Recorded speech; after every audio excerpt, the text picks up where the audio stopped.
میگه امروز روز مادر است، امروز روز پدر است، امروز روز معلم است.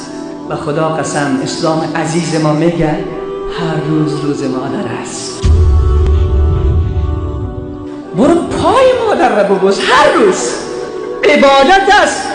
سیب به دست مادر بده، عبادت است.